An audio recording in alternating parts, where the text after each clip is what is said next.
ഒരു പുതിയ നാളുകളും എല്ലാവർക്കും നേർന്നുകൊണ്ട് ഞാൻ എൻ്റെ ചിന്തയിലേക്ക് വേഗം കടന്നു വന്ന വിഷയം അവസാനിപ്പിച്ച് ഞാൻ ഇത്രയും വേഗം പള്ളിയിലേക്കും മറ്റു ചടങ്ങുകളിലേക്കും പോകാനായിട്ട് ആഗ്രഹിക്കാം.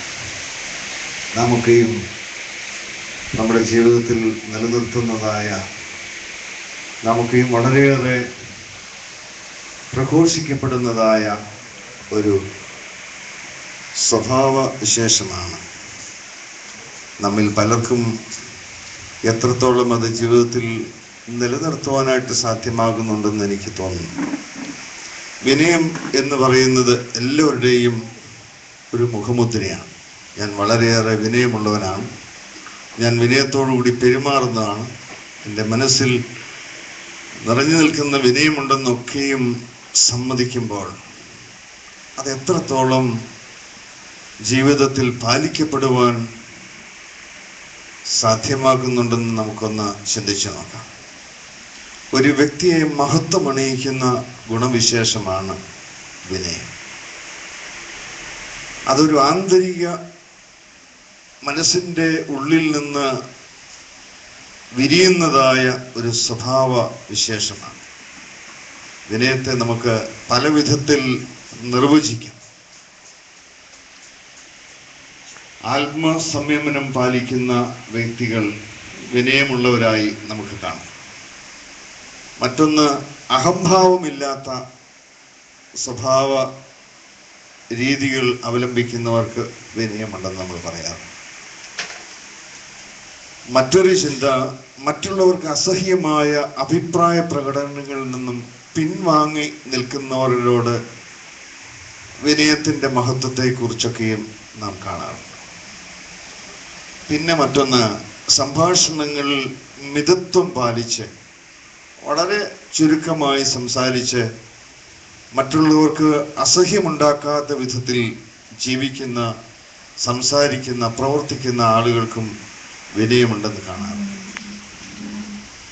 മറ്റൊരു രീതിയിൽ ചിന്തിച്ചാൽ പെരുമാറ്റത്തിൽ വളരെ മര്യാദ പുലർത്തുന്നവരെ നാം വിനയമുള്ളവരായി കാണാറുണ്ട്.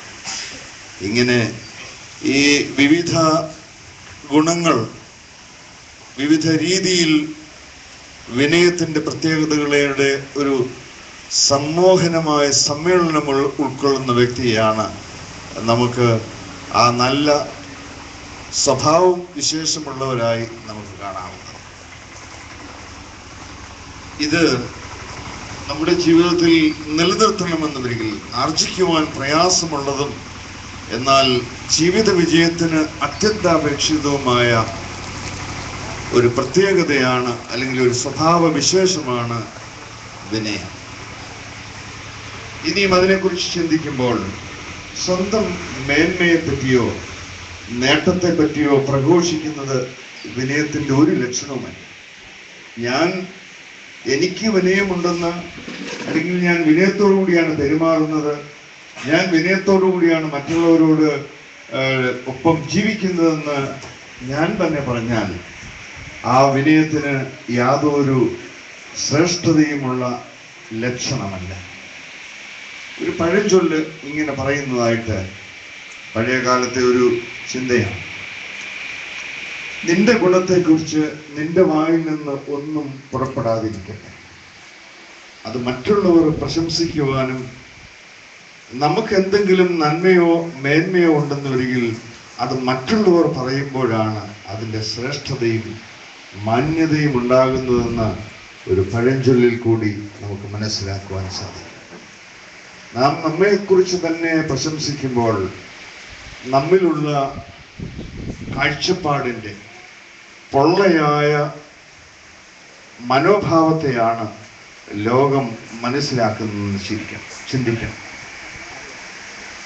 എനിക്ക് വിനയമുണ്ട്, അല്ലെങ്കിൽ എൻ്റെ ജീവിത രീതിയിൽ മുൻപ് പറഞ്ഞതായ പല പ്രത്യേകതകളുമുണ്ട് എന്ന് നാം തന്നെ ലോകത്തോട് അല്ലെങ്കിൽ മറ്റുള്ളവരോട് പറയുമ്പോൾ അത് സ്വയം പ്രശംസയ്ക്ക് തുല്യമായ ഒരു കാഴ്ചപ്പാടാണ്. ആ വിനയത്തിൻ്റെ പേര് അഹങ്കാരത്തിൻ്റെ വിനയമെന്നാണ്. വിനയത്തിൻ്റെ ഔന്നത്യം പ്രാപിച്ചവരെല്ലാം തങ്ങളുടെ അഹന്തയെ കീഴടക്കി അതിൽ കൂടെയാണ് ആ വിനയം മറ്റുള്ളവരിൽ പ്രകടമാക്കുക. 13-ാം നൂറ്റാണ്ടിൽ ജീവിച്ച ഒരു ക്രൈസ്തവ സിദ്ധനായ ഒരു വ്യക്തിയായിരുന്നു അസീസിയിലെ വിശുദ്ധനായ ഫ്രാൻസിസ് അസീസി. അദ്ദേഹത്തിന്റെ ജീവിതത്തിൽ ആത്മസംയമനത്തിലൂടെ ആത്മീയമായ നൽവരങ്ങൾ ധാരാളം ആർജിച്ച് അനേകം രോഗികളെ തൻ്റെ പ്രാർത്ഥനയിൽ കൂടി തൻ്റെ പ്രവർത്തനങ്ങൾ കൂടി രോഗികൾക്ക് സൗഖ്യം നൽകിയ ഒരു വിശുദ്ധനായ വ്യക്തിത്വമായിരുന്നു ഫ്രാൻസിസ് അസീസി. എന്നാൽ അദ്ദേഹത്തിന്റെ ജീവിതത്തിൽ ചില ശാരീരികമായ രോഗം മൂലം ഈ ഫ്രാൻസിസ് അസീസി അസ്വസ്ഥനായിരുന്നു. ഇത് കണ്ട മറ്റുള്ള ആളുകൾ മറ്റുള്ളവരെ സുഖപ്പെടുത്തുവാൻ കഴിവുള്ള അദ്ദേഹം എന്തുകൊണ്ടാണ് സ്വന്തം രോഗങ്ങളെ സുഖപ്പെടുത്തുന്നില്ല എന്ന് മറ്റുള്ളവർ അദ്ദേഹത്തോട് ചോദിച്ചപ്പോൾ ആ നല്ല പ്രവർത്തനങ്ങൾ കാഴ്ചവെക്കുന്ന ഫ്രാൻസിസ് അസീസി പറയുകയാണ്, ഞാനല്ല സൗഖ്യദായകൻ, എന്നെ മറ്റുള്ളവർ അറിയുവാൻ എൻ്റെ രോഗങ്ങൾ ഉപകരിക്കും.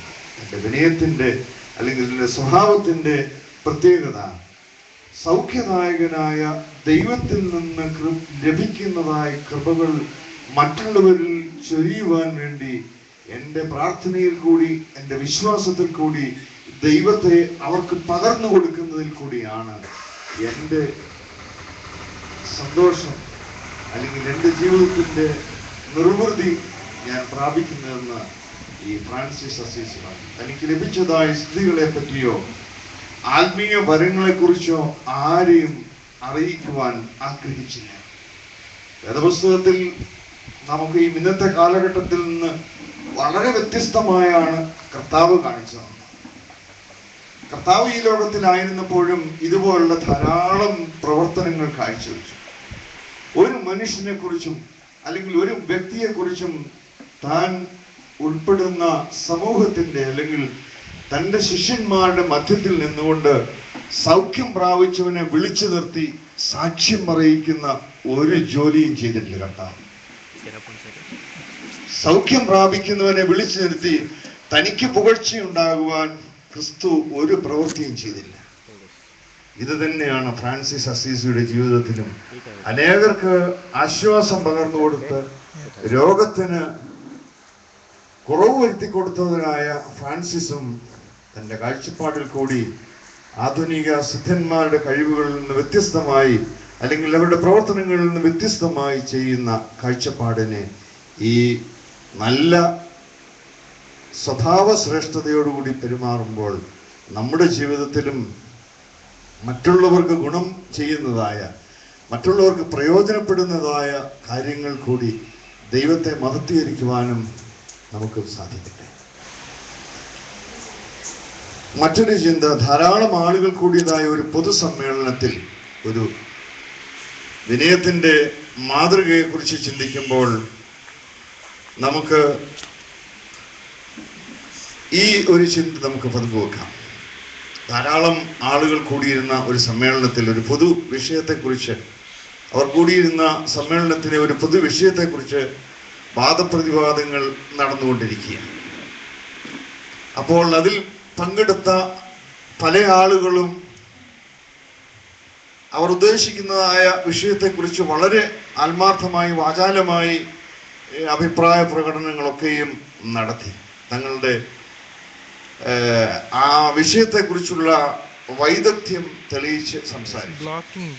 എന്നാൽ അതിലൊരു സാധാരണ വ്യക്തി എഴുന്നേറ്റ് നിന്നിട്ട് തനിക്ക് ഈ വിഷയത്തെക്കുറിച്ച് പറയാനായിട്ടുള്ള കാര്യങ്ങൾ കാര്യകാരണ സഹിതം വളരെ മിതമായ ഭാഷയിൽ പറഞ്ഞു തുടങ്ങിയപ്പോൾ ആ സമ്മേളനത്തിൽ പങ്കെടുത്തവരായ ആളുകൾ നിശബ്ദരായി നിന്നുകൊണ്ട് ആ സദസ്യർ മുഴുവനും ശ്രദ്ധയോടെ ആ വിഷയങ്ങളെക്കുറിച്ചും ആ വിഷയ അവതരണത്തെക്കുറിച്ചും ആ വ്യക്തിക്കുണ്ടായിരുന്നതായ ശ്രേഷ്ഠതയെക്കുറിച്ചും ഒക്കെയും പരസ്പരം മന്ത്രിക്കുവാൻ തുടങ്ങി. അവസാനം ഈ അഭിപ്രായം പറഞ്ഞ ആ വ്യക്തിയുടേതായ അഭിപ്രായം ആ പൊതുസഭ അല്ലെങ്കിൽ ആ പൊതുസമ്മേളനം അംഗീകരിച്ച് നല്ല പക്വവും കാര്യമാത്ര പ്രസക്തവുമായ അഭിപ്രായങ്ങൾ അംഗീകരിക്കുന്നു എന്ന് ആ യോഗം നിശ്ചയിക്കും. ഇങ്ങനെ സമൂഹത്തിലെ വലിയൊരു അല്ലെങ്കിൽ നമ്മുടെ ഇടയിൽ നമ്മളിൽ ഉണ്ടാകേണ്ടുന്നതായ ഒരു സ്വഭാവ ശ്രേഷ്ഠതയാണ് വിനയം. ഇനി അതിന് ആത്മീയമായ ചിന്തയിൽ കൂടി നമുക്ക് അല്പം ചിന്തിച്ച് വാക്കുകൾ അവസാനം. വിനയം ഹൃദയത്തിന് പരിശുദ്ധി ഉണ്ടാക്കുന്ന, വിനയത്തോടെ പ്രവർത്തിക്കുന്ന ഏത് വ്യക്തിയുടെയും മനസ്സ് ശുദ്ധമായിരിക്കും.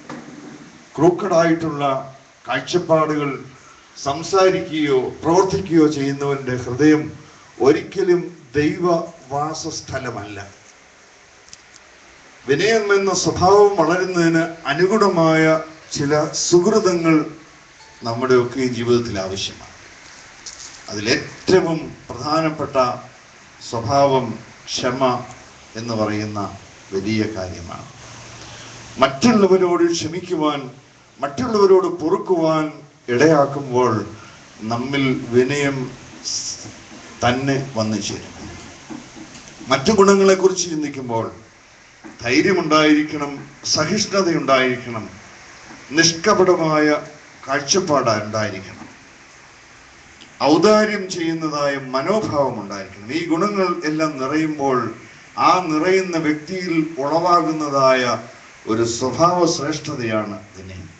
ഈ ഗുണങ്ങൾ നിറയുന്ന മനസ്സിൽ വിനയം മുളച്ച് വളർന്ന് പന്തലിക്കും. അഹന്തയെ അമർത്തുവാൻ കഴിയുമ്പോൾ വിനയത്തിൻ്റെ ആഗമനമുണ്ടാകുമെന്ന് നമുക്ക് മനസ്സിലാക്കുവാൻ